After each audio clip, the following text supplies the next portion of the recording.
Hi, and welcome to another episode of Hot Takes with me, the Silver Fox.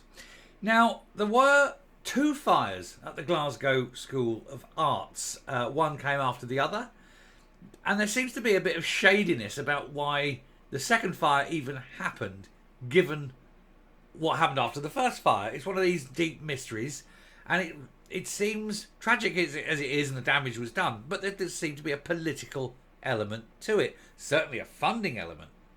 And a former SNP MSP is now basically taken it upon herself to try and get an inquiry done into what exactly went on, when and who made decisions. And it is just one of these wonderful little stories. It's a really a nothing story, but it does highlight the problems facing Glasgow and nationally the SNP, because obviously Glasgow is an SNP stronghold at the moment. And so it's like the big cuts to arts from central government and the cuts to everything at a local level, I think, have made or exacerbated the problem. But we'll take a look at this and see what Joan McAlpine, for it is she, has to say on the matter over the Glasgow School of Arts fire. Here goes. Yeah, so the Herald has been reporting on this, and they've actually done a whole piece, like over several days, a big hit piece. But we've got this bit here, which I think is sort of sums up the pertinence of what's going on. So it's Glasgow School of Art fires, why I pushed for an inquiry, says Joan McAlpine. A former SNP MSP has told us she pushed the government for an inquiry into the Glasgow School of Art fires. She said it's because it was so extraordinary that the building had burned down twice. Joan McAlpine said that given the institution is mainly funded by the taxpayer, she felt that the Scottish Parliament had a duty to ask questions of its leadership, even though it did not have a statutory responsibility to do so. No, but given that it was publicly funded and the repairs were paid through public money, I think that they have, if not a statutory duty, then certainly an ethical duty.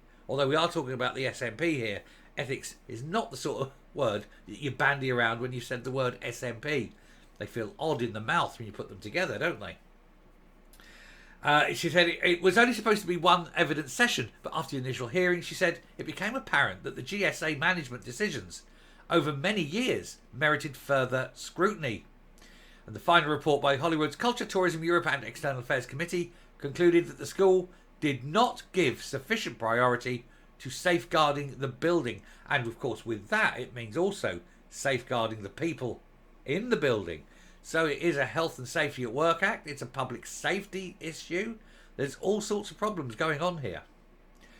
The MSPs also recommended that a full public inquiry should be held, something the Scottish Government says is not off the table.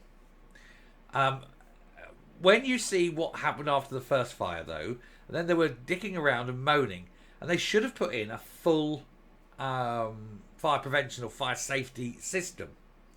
And they didn't. They did the thing that they do always in public buildings when the council has to pay. They went cheap. Very, very cheap. It's understood that the public inquiry would give Parliament access to documents which some claim the GSA has refused to hand over. Well, of course they're going to refuse, because they know that within those documents is the smoking gun.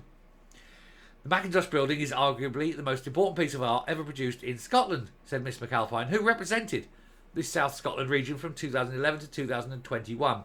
And it is an award-winning journalist and writer. She's been writing about this for quite some time now, and this is why she's obviously doing this hit piece on what's going on.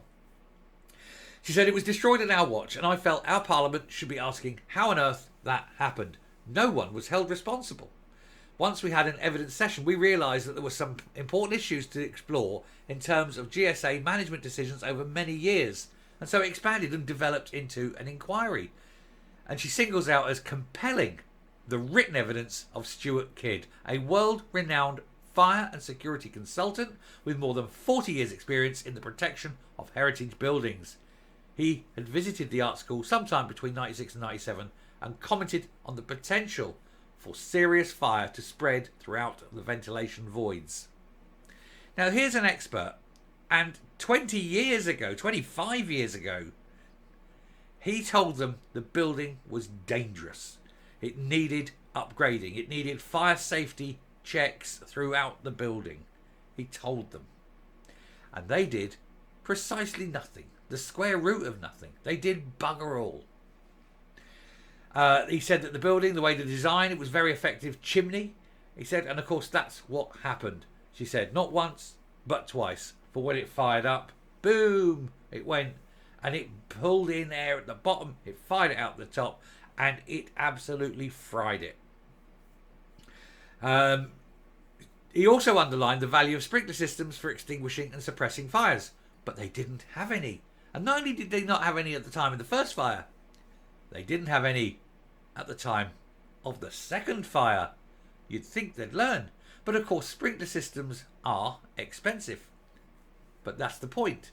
You hope never to use them. Should you use them, the savings pay for themselves. She said the SFRS report didn't directly criticise decisions made by the GSA's management or the contractors responsible for the rebuild, but there is an implicit criticism. One of the questions the committee asked the school was why didn't it expand its estate at a cost of £8 million? It expanded its estate at a cost of £8 million, but it didn't install a fire suppression system. Well, because they don't really need it, doesn't really care, and it's only students. Load of rubbish. Now look, there's old Ross Greer, and there's Joan with him. But don't it look like Ross and his mummy? Isn't it? Probably at a meeting with the social services, and they're asking her, how have you allowed yourself to create something like that? He does look about 4 years old, doesn't he? He thinks he's all intelligent and clever.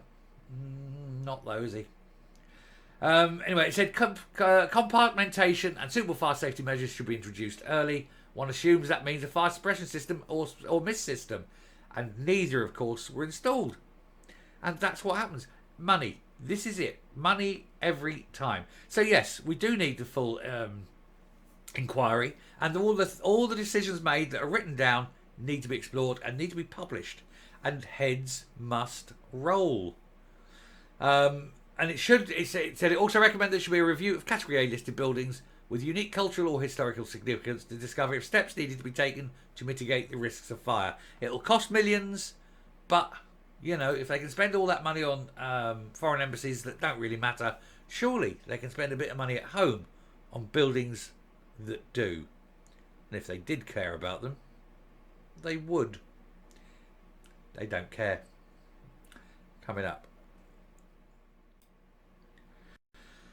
Although the initial outlay may seem expensive when you're putting, say, £1 million worth of fire suppression in, that is going to be reflected in lower premiums for your insurance, but also the actual saving of the building should there be another fire. And given the design seems to be very helpful for fires when they take place, you'd think, you know, somebody would have the sense to install it. But apparently sense is very short supply in Glasgow City Council. But that will come as a surprise to no one. Thanks very much for watching. Do please hit the subscribe button, ring the bell, leave a like, leave a comment, please share the video, and I will speak to you later. Bye.